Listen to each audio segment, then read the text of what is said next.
الحمد لله نحمده ونستعينه ونستغفره ونؤمن به ونتوكل عليه ونعوذ بالله من شرور أنفسنا ومن سيئات أعمالنا من يهده الله فلا مضل له ومن يضلله فلا هادي له ونشهد أن لا إله إلا الله ونشهد أن محمدا عبده ورسوله أرسله بالحق بشيرا ونذيرا. أعوذ بالله من الشيطان الرجيم. بسم الله الرحمن الرحيم. إن هذا القرآن يهدي للتي هي أقوم ويبشر المؤمنين الذين يعملون الصالحات أن لهم أجرا كبيرا. صدق الله العلي العظيم. وعن النبي صلى الله عليه وسلم أنه قال: إن الله يرفع بهذا الكتاب أقواما ويدع به آخرين، أو كما قال النبي صلی اللہ تعالی علیہ وسلم. محترم سامعین خطبہ جمعہ، بزرگوں، نوجوان بھائیوں اور عفت ماں اور بہنوں، السلام علیکم ورحمۃ اللہ وبرکاتہ. رمضان ہمارے درمیان آیا اور غیر محسوس طریقے سے دھیرے دھیرے وہ ہم سے جدا ہو رہا ہے. رمضان نے آ کر کے ہماری زندگیوں میں ایک بہار سی لا دی. ہماری نمازیں بہتر ہو گئیں، قرآن سے تلاوت میں ہمارا شغف بڑھ گیا. ہم نے غربا، مساکین، یتیم، لاچار، مجبور مستحقین کی مالی امداد کی، ان کے ساتھ اچھا سلوک کیا. یہ مہینہ ہمارے لیے رحمتیں، برکتیں، اللہ کے فیضانات لے کر کے آیا. لیکن سب سے بڑی بات جس کو امت مسلمہ کو ہمیشہ یاد رکھنا چاہیے وہ یہ کہ ان کے درمیان اللہ رب العزت کی کتاب، اللہ رب العزت کی محبوب کتاب جو نبی اکرم صلی اللہ علیہ وسلم پر 23 سال کی مدت میں نازل ہوئی، ان کے درمیان موجود. اس میں کوئی تحریف ہونے والی نہیں ہے، اس میں کوئی تبدیلی ہونے والی نہیں ہے. اس کی ذمہ داری اللہ رب العزت نے اپنے اوپر لے رکھی.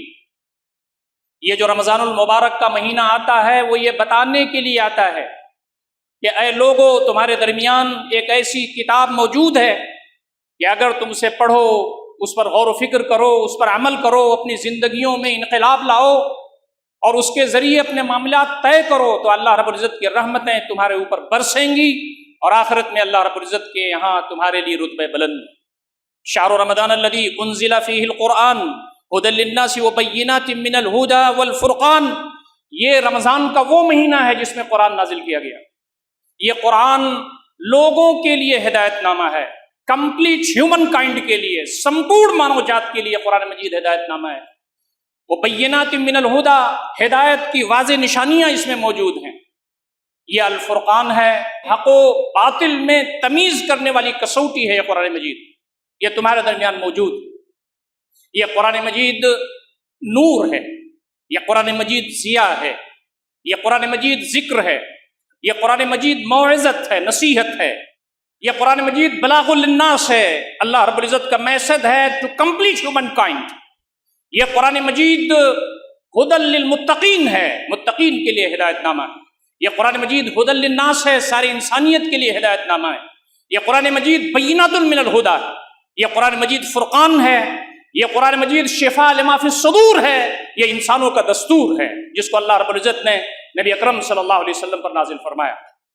قرآن مجید میں جو 3 بڑی موٹی باتیں بتائی گئی ہیں، یا قرآن مجید کا جو 3 بڑا مرکزی عنوان ہے اور اس کا تھیم ہے، وہ توحید ہے، رسالت ہے، آخرت ہے.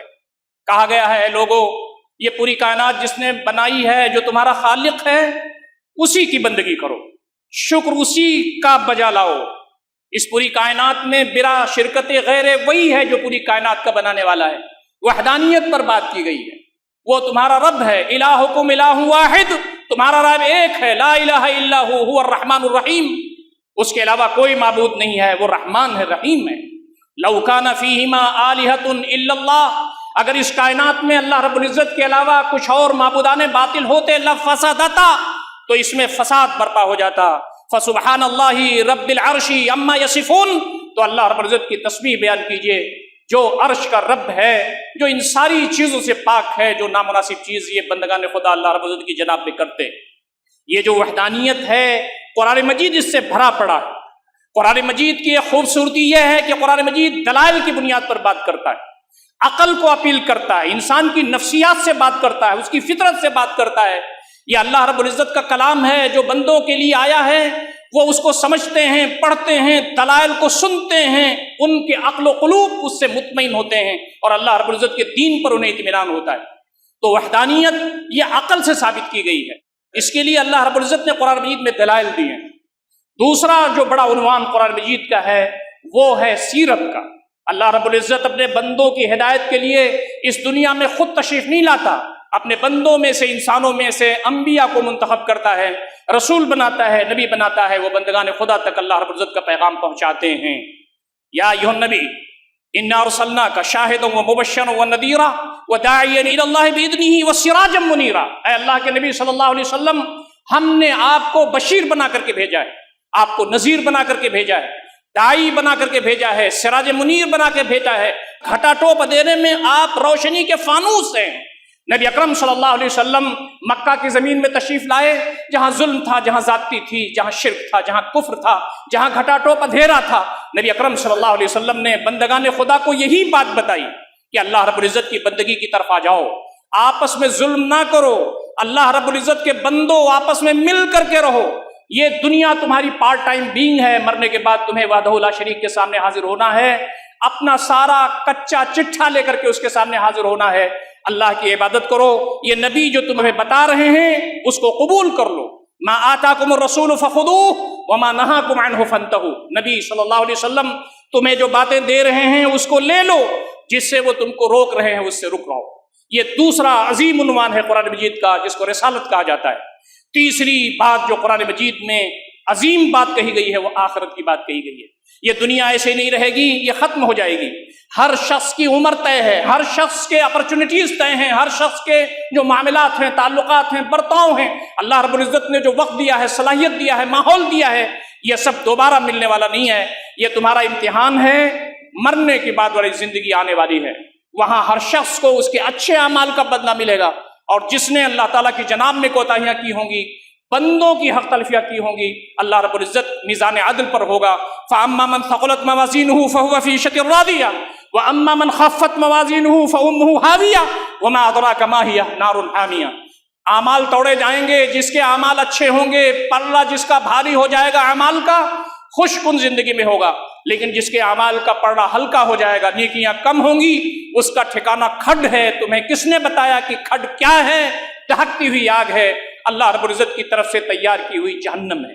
تو دوستوں اور ساتھیوں، یہ جو آخرت کا تصور ہے وہ یہ ہے کہ ہم اپنے رب کو یاد رکھیں۔ یہ دنیا ختم ہوگی، سب کو یہ دنیا پارٹ ٹائم بینگ ملی ہوئی ہے، ہم میں سے ہر شخص ایک نہ ایک دن رخصت ہوتا جا رہا ہے، ہمارا بھی نمبر لگا ہوا ہے، ہم بھی اللہ رب العزت کی بارگاہ میں حاضر ہونے والے ہیں۔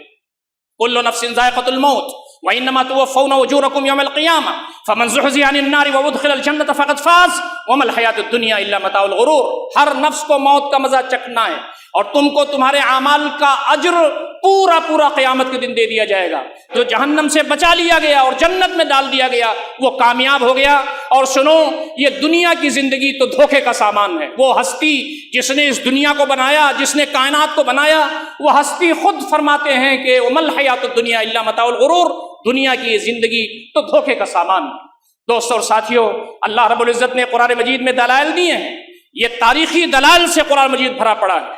یہ جو قوموں کا عروج و زوال ہے، ہم نے قوموں کو اوپر اٹھایا، قوموں کو نیچے اٹھایا، لوگوں کو موقع دیا۔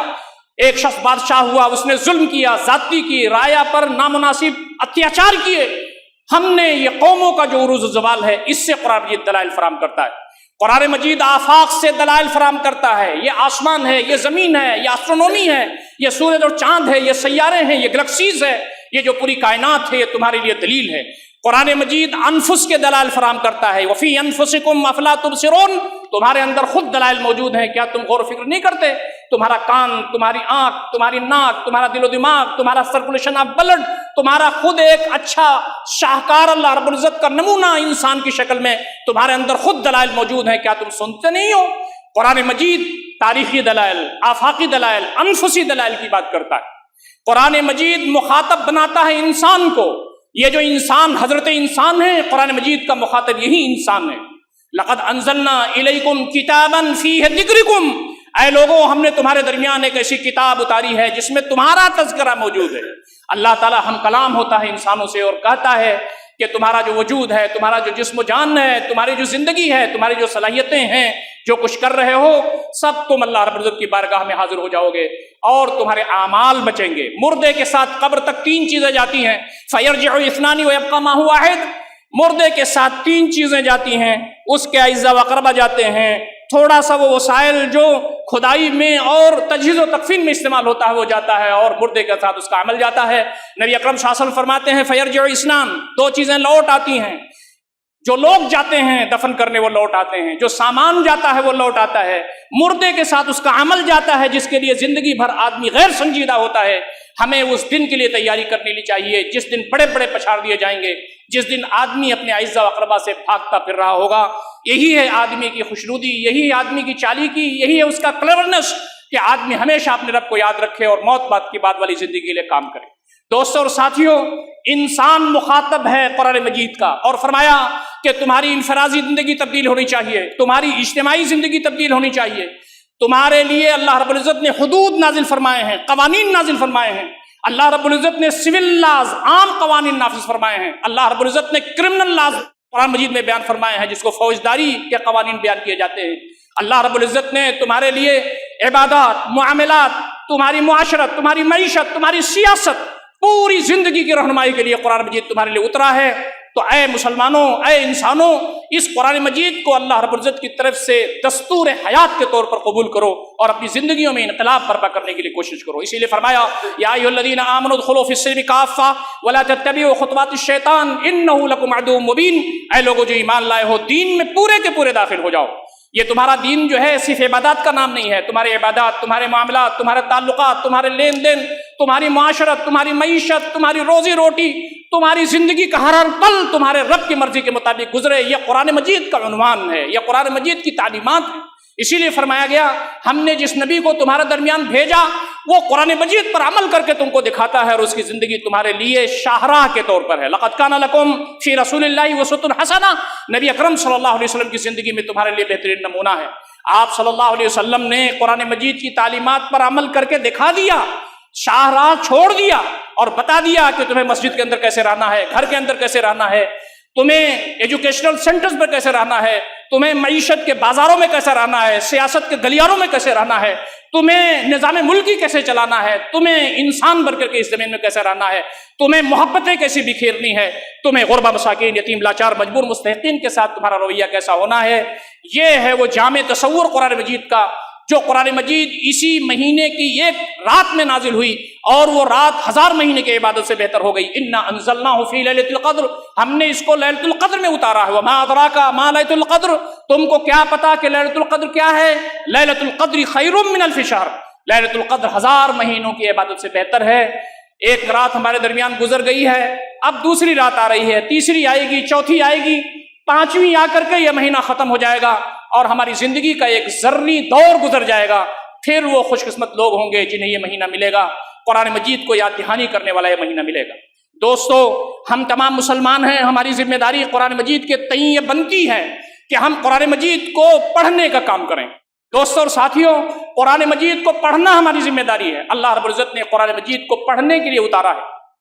فَقْرَؤُوا مَا تَيَسَّرَ مِنَ الْقُرْآنِ، تم قرآن مجید کو پڑھو جتنا قرآن مجید تم آسانی کے ساتھ پڑھ سکتے ہو۔ تو ہم قرآن مجید جتنا آسانی کے ساتھ پڑھ سکتے ہوں، وقفے وقفے سے جو پڑھ سکتے ہوں، قرآن مجید کو ہم کو پڑھنا چاہیے۔ قرآن دوسری جگہ کہتا ہے وَرَتِّلِ الْقُرْآنَ تَرْتِيلًا، قرآن مجید کو ترتیل کے ساتھ پڑھو، ٹھہر ٹھہر کے پڑھو، ہر لفظ واضح ہو جائے ایسا پڑھو، اور تم قرآن مجید کو ذرا لحن کے ساتھ پڑھو، خوشنما بنا کر کے پڑھو۔ اس سے قرآن مجید کی عظمت کا پتہ چلتا ہے، اس سے تمہارے دل میں، تمہارے اندر ایک نور آئے گا۔ تو فرمایا وَرَتِّلِ الْقُرْآنَ تَرْتِيلًا، قرآن مجید کو ترتیل کے ساتھ پڑھو، ٹھہر ٹھہر کے پڑھو۔ دوستو اور ساتھیوں، نبی اکرم صلی اللہ علیہ وسلم نے ایک جگہ ارشاد فرمایا اقرأوا القرآن، قرآن مجید کو پڑھا کرو، فَإِنَّهُ يَأْتِي يَوْمَ الْقِيَامَةِ شَفِيعًا لِأَصْحَابِهِ، یہ قرآن مجید قیامت کے دن اپنے پڑھنے والے کے لیے شفاعت کرنے والا آئے گا۔ دوستو، نبی اکرم صلی اللہ علیہ وسلم نے ایک دوسری حدیث میں فرمایا القرآن والصیام یشفعان للعبد، یہ جو ہم روزہ رکھتے ہیں یہ بھی، اور قرآن مجید جو ہم پڑھتے ہیں یہ ہمارے لیے قیامت کے دن شفاعت بنیں گے۔ تو ہم تمام کو اگر نبی اکرم صلی اللہ علیہ وسلم کی شفاعت چاہیے اور قرآن مجید کی شفاعت چاہیے تو قرآن مجید کو اہتمام کے ساتھ ہمارا پڑھنا چاہیے۔ ان قرآن الفجر کان مشہودا، قرآن مجید کو فجر میں پڑھنا یہ اللہ رب العزت کی یہاں گواہی دینے والا ہے۔ قرآن مجید کے ساتھ ہمارا رویہ بہتر ہونا چاہیے۔ نبی اکرم صلی اللہ علیہ وسلم فرمایا قرآن مجید کے ایک ایک حرف پر 10 نیکیاں ہیں۔ الف لام میم ایک حرف نہیں ہے، الالف حرف واللام حرف والمیم حرف۔ یہ جو الف اور لام میم ہے یہ 3 حرف ہیں، جس نے الف لام میم پڑھ لیا اس کو 30 نیکیاں مل گئیں۔ آپ اندازہ کیجئے قرآن مجید کی عظمت کا کیا حال ہے کہ اس کا پڑھنا بھی کار ثواب ہے۔ اللہ رب العزت کے کلمات ہے، اس کی بات ہے جس کو ہم دہراتے ہیں۔ نبی اکرم صلی اللہ علیہ وسلم فرماتے ہیں یقال لصاحب القرآن یوم القیامہ، قرآن مجید جو پڑھتا ہے اس سے قیامت کے دن کہا جائے گا اقرا ورتقِ، پڑھتا جا اور چڑھتا جا، جنت کے مجارج طے کرتا جا۔ ورتل کما کان ترتلہ فی الدنیا، اور اس کو تم ٹھہر ٹھہر کے پڑھو جیسے تم دنیا میں اس کو ٹھہر ٹھہر کے پڑھتے تھے۔ وَإِنَّ مَنزِلَكَ عِنْدَ آخِرِ آیَةٍ تَقْرَؤُهَا، تمہارا ٹھکانہ فردوس میں وہ آخری منزل ہوگی جہاں تمہاری آخری آیت ہوگی۔ دوستوں اور ساتھیوں، قرآن مجید کو پڑھنا چاہیے، سینوں میں محفوظ کرنا چاہیے، یاد کرنا چاہیے، تصحیح تلاوت کرنا چاہیے، اللہ کے کلام کو اچھے انداز سے پڑھنا چاہیے، تجوید کے ساتھ پڑھنا چاہیے، تصحیح تلاوت کے ساتھ پڑھنا چاہیے۔ یہ ہمارے اوپر ذمہ داری ہے، یہ قرآن مجید آ کر کے ہم کو یاد دلاتا ہے۔ قرآن مجید کے سلسلے میں دوسری ذمہ داری ہماری یہ ہے کہ قرآن مجید کو ہم سمجھیں۔ یہ قرآن مجید صرف تلاوت کے لیے نہیں آیا ہے، یہ قرآن مجید صرف قرآن پر قرآن ختم کرنے کے لیے نہیں آیا ہے، بلکہ اس کے ساتھ ساتھ قرآن مجید سمجھنے کے لیے آیا ہے۔ لقد یسرنا القرآن للذکر فہل من مدکر، ہم نے قرآن مجید کو آسان کر دیا ہے یاد دہانی کے لیے۔ ہے کوئی یاد دہانی کرنے والا؟ یہ مفسرین جب نہیں تھے، یہ جب بڑی بڑی کتابیں نہیں تھیں، یہ جب بڑے بڑے علماء جیسے ہم سمجھتے ہیں نہیں تھے، نبی اکرم صلی اللہ علیہ وسلم کے زمانے میں جو قرآن مجید کا سب سے بڑا مفسر تھا، اس وقت ناخوادہ صحابہ کرام موجود تھے۔ اس وقت کم لوگ، کم سطح کے صحابہ، بڑے سطح کے صحابہ اپنی صلاحیت کے لحاظ سے، اپنے معاشی اسٹیٹس کے لحاظ سے، ہر طرح کے لوگ موجود تھے اور قرآن مجید کو سمجھتے تھے۔ اپنی استطاعت کے لحاظ سے، اپنی سمجھ کے لحاظ سے، اپنی کیپیسٹی کے لحاظ سے، ایک شخص جو ناخوادہ ہے اس کے اندر بھی اللہ نے سمجھ رکھی ہے، وہ کوشش کرے قرآن مجید سنے، قرآن مجید کے ترجمے سنے اور اس پہ غور کرنے کی کوشش کرے۔ اللہ رب العزت نے عقل دیا ہے، سمجھ دیا ہے، سوچنے سمجھنے کی صلاحیت دی ہے، تو فرمایا لقد یسرنا القرآن للذکر فہل من مدکر، ہم نے قرآن مجید کو آسان کر دیا ہے یاد دہانی کے لیے۔ ہے کوئی یاد دہانی حاصل کرنے والا؟ قرآن مجید نے ایک گویا کی سخت لہجے میں دوسری جگہ ارشاد فرمایا افلا یتدبرون القرآن ام علی قلوب اقفالها، کیا یہ قرآن مجید پر غور نہیں کرتے؟ کیا ان کے دلوں پر تالے لگے ہوئے ہیں؟ جو قرآن پر غور نہیں کرتا، جو قرآن کو سمجھتا نہیں، اس کی گہرائیوں میں جاتا نہیں، اس کے موتی کو نکالتا نہیں ہے، اس کے لال و گہر کو حاصل کرنے کی فکر نہیں کرتا، اس کے بارے میں اللہ رب العزت فرماتے ہیں کہ گویا ان کے دلوں پر تالے لگے ہوئے ہیں۔ یہ قرآن مجید سمجھنے کے لیے آیا ہے، غور و فکر کرنے کے لیے آیا ہے۔ نبی اکرم صلی اللہ علیہ وسلم نے فرمایا کہ اس کے لال و گوہر، اس کے موتی قیامت تک نکلتے رہیں گے۔ یہ اللہ کا کلام ہے، ہر زمانے میں بندے اس کو پڑھیں گے اور اس کو سمجھنے کی کوشش کریں گے۔ قرآن مجید کا جو تیسرا حق اور اس کی ذمہ داری ہمارے اوپر آتی ہے وہ یہ کہ جب ہم پڑھیں، اس کو سمجھیں، تو آپ اپنی زندگی پر اس کو نافذ کرنے کی کوشش کریں، اپنے گھر میں نافذ کرنے کی کوشش کریں، اپنی بیوی پر نافذ کرنے کی کوشش کریں، اپنے شوہر پر نافذ کرنے کی کوشش کریں، اپنے گھر کے اندر ایسا ماحول بنائیں جو قرآنی ماحول بن جائے، تاکہ ہمارے گھر کے اندر اگر کوئی آئے اور دیکھے تو ہمیں سمجھے کہ یہ ہے قرآن کا ماحول، یہ ہے اسلام کا ماحول۔ ہمارے گھروں میں غیر مسلم فیملیز اگر آئیں تو ہمارے گھروں کے اندر جو ماحول ہے اس سے متاثر ہوں۔ فرمایا گیا کہ یہ جو قرآن مجید ہے اس پر عمل کرنا ہے۔ ھذا کتاب انزلناہ مبارک، یہ قرآن مجید ایک ایسی کتاب ہے جس کو ہم نے نازل کیا ہے، یہ مبارک ہے، تاکہ تم اس کی اتباع کرو، اس پر چلو، اللہ رب العزت کا تقوی اختیار کرو، تاکہ اللہ رب العزت کی رحم و کرم اور اس کی کامیابی تمہارے لیے دامنگیر ہو۔ تو دوستو، قرآن مجید اس لیے آیا ہے کہ ہم اس پر عمل کریں۔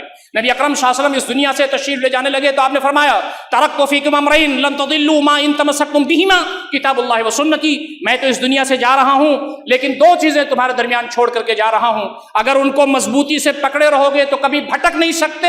ایک اللہ کی کتاب قرآن مجید ہے اور دوسرا اس کا ایکسپلینیشن میری زندگی ہے، میری حیات ہے۔ تو ہماری ذمہ داری یہ بنتی ہے کہ اگر ہم آج پرآشوب دور میں، فتنوں کے دور میں، شیطان کی اس الغار میں اور شیطان نما انسانوں کی اس الغار میں اگر ہم بچنا چاہتے ہیں، اللہ تعالیٰ کے دین پر رہنا چاہتے ہیں، تو ہمیں قرآن مجید کو سینے سے لگانا ہوگا اور اس پر عمل کرنے کی ہم تمام کو فکر کرنی ہوگی۔ نبی اکرم صلی اللہ علیہ وسلم کی بہت مشہور حدیث ہے، آپ فرماتے ہیں ان اللہ یرفع بہذا الکتاب اقواما ویدعو بہ آخرین، اللہ رب العزت اس قرآن مجید کے ذریعے قوموں کو اوپر اٹھا دیتا ہے، ان کو عزت دیتا ہے، سربلندی دیتا ہے، دنیا کی نعمتوں کی بارش ان پر ہوتی ہے، دنیا میں ان کا رعب طاری ہو جاتا ہے، دشمنوں کے دل دہلنے لگتے ہیں، اللہ رب العزت کا کلمہ بلند ہو جاتا ہے جب قرآن اس کو پکڑتے ہیں، اپنی زندگیوں میں نافذ کرتے ہیں۔ لیکن جب امت قرآن مجید کو چھوڑ دیتی ہے، قوم قرآن مجید کو چھوڑ دیتی ہے، تو اللہ رب العزت ان کو نیچے گرا دیتے ہیں۔ آج دیکھیں کہ امت نے قرآن مجید کو چھوڑ دیا ہے تو اس کا سبب یہ ہے کہ آج امت ذلیل ہو رہی ہے، آج مسلمانوں کی ذلت اور ان کی خواری، ان کی رسوائی ہر جگہ جگ ظاہر ہے۔ ہم اگر عزت چاہتے ہیں، سربلندی چاہتے ہیں، ہم اگر اپنا کھویا ہوا عروج لانا چاہتے ہیں تو نبی اکرم صلی اللہ علیہ وسلم کی اس حدیث کے مطابق ہم کو قرآن مجید پر سمجھنا ہوگا اور قرآن مجید کی تعلیمات کو اپنی زندگیوں میں عام کرنے کی فکر کرنی ہوگی۔ حضرت عائشہ رضی اللہ تعالیٰ عنہ تشریف رکھتی تھیں، کچھ صحابہ آپ کی بارگاہ میں آئے، انہوں نے کہا ماں ہمیں یہ بتائیے کہ اللہ کے نبی صلی اللہ علیہ وسلم کے اٹھنے بیٹھنے کے جو معمولات تھے کیا تھے، نبی اکرم صلی اللہ علیہ وسلم کا اخلاق و برتاؤ کیا تھا۔ حضرت عائشہ رضی اللہ تعالیٰ عنہ جن کے بارے میں ہمارے علماء کا اتفاق ہے کہ افقہ النساء فی العالم، دنیا میں سب سے زیادہ سمجھدار اور فقیہ خاتون، انہوں نے کہا صحابہ سے، آپ کو معلوم ہے کہ حضرت عائشہ رضی اللہ تعالیٰ عنہ کے بعد صحابہ بھی علم حاصل کرنے کے لیے آتے تھے۔ صحابہ کو آپ نے کہا کہ آپ قرآن نہیں پڑھتے؟ صحابہ نے کہا ہم تو قرآن پڑھتے ہیں۔ تو حضرت عائشہ رضی اللہ تعالیٰ عنہ نے فرمایا کان خلقہ القرآن، نبی اکرم صلی اللہ علیہ وسلم کے اخلاق، برتاؤ، سلوک اور زندگی کے معمولات تو قرآن ہی تو تھے۔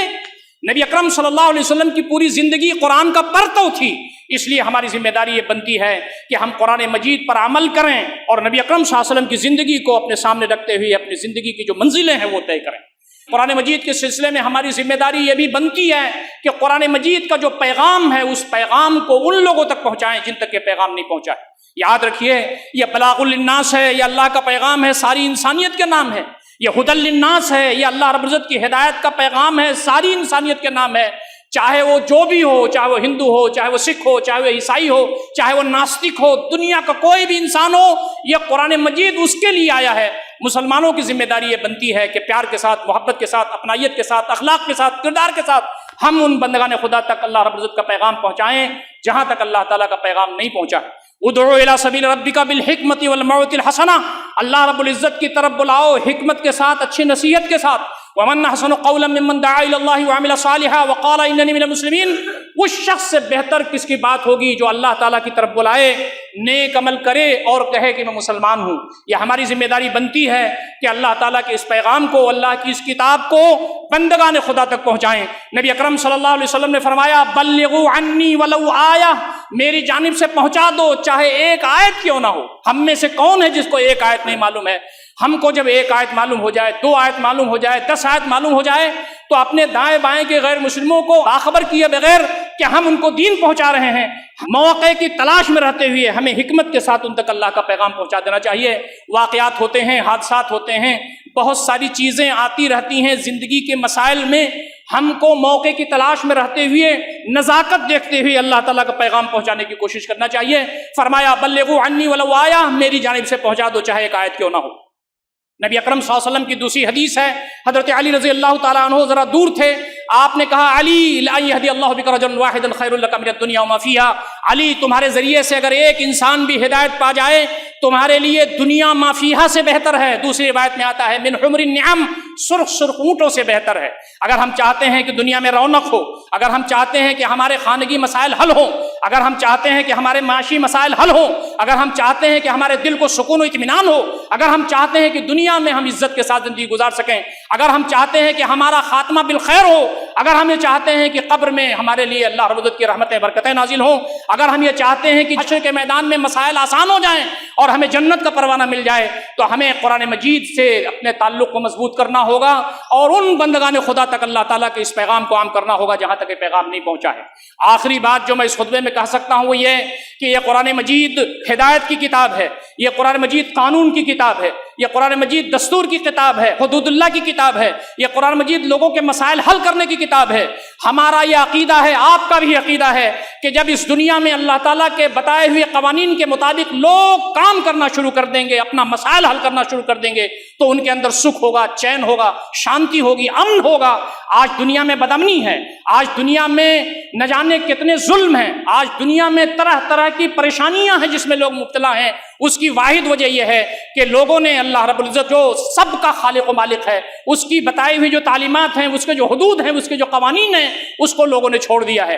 قرآن مجید کے قوانین جب اس دنیا میں آئیں گے تو سکھ ہوگا، قرآن مجید کے احکامات جب اس دنیا میں نافذ ہوں گے تو اس دنیا میں سکھ ہوگا۔ قرآن مجید کے مطابق جب اپنے پرابلمس لوگ حل کرنا چاہیں گے، چاہے وہ انفرادی ہو، چاہے وہ اجتماعی ہو، چاہے وہ اسمبلی کے ہوں، چاہے وہ پارلیمنٹ کے ہوں، اللہ رب العزت نے تو پوری کائنات کے لیے اصول دیے ہوئے ہیں۔ جب اس زمین پر اللہ تعالیٰ کے احکامات کے مطابق بندے چلنے لگیں گے اور اپنے مسائل قرآن مجید کے احکامات کے مطابق حل کریں گے، نبی صلی اللہ علیہ وسلم کی تعلیمات کے مطابق حل کریں گے، تب اس زمین میں سکھ ہوگا اور چین ہوگا۔ مسلمانوں کی ذمہ داری ہے، امت مسلمہ کے لوگوں کی ذمہ داری ہے کہ اللہ تعالیٰ کے احکامات اس دنیا میں نافذ ہوں۔ اس کے لیے ذہن ہموار کریں، اس کے لیے لوگوں کو بتائیں، اس کے لیے رائے عامہ کو ہموار کریں، اس کے لیے اسٹرگل کریں۔ لوگ پریشان ہیں، پوری دنیا کے سامنے تاریکی ہے۔ اللہ رب العزت کی تعلیمات ہمارے پاس موجود ہیں جو ساری چیزوں کا حل، سارے پرابلم کا سلوشن اپنے اندر رکھتی ہیں، تو ہم کو اللہ رب العزت کے دین کو ایسا پیش کرنا ہوگا کہ یہ سارے مسائل کا حل ہے۔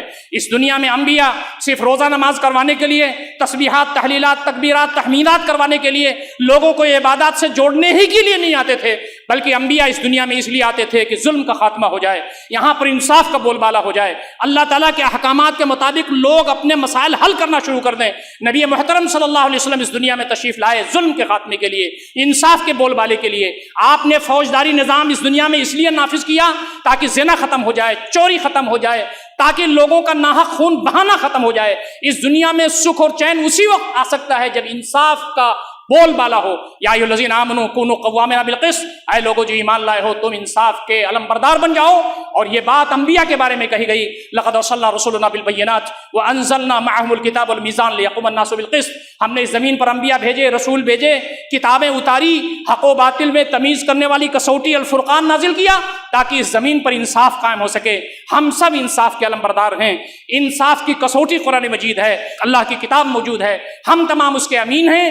ہم کو اس کو پڑھنا ہے، اس کو سمجھنا ہے، اس کے مطابق اپنی زندگی کو گزارنا ہے، اس کے مطابق بندگان خدا تک اللہ کا پیغام عام کرنا ہے، اور اس زمین کے اندر لوگوں کو یہ بتانا ہے کہ اپنے مسائل کو حل کرنا چاہتے ہو، سکھ اور چین کی زندگی گزارنا چاہتے ہو تو اللہ تعالیٰ کے احکامات کی طرف آؤ، اللہ رب العزت کے قوانین کو اپنی زندگی کے حل کرنے کے، اس کے مسائل کو حل کرنے کا ذریعہ بناؤ۔ اللہ رب العزت سے دعا ہے کہ بارے اللہ ہم تمام کو ان ساری باتوں پر غور و فکر کرنے اور عمل کرنے کی توفیق عنایت فرمائے۔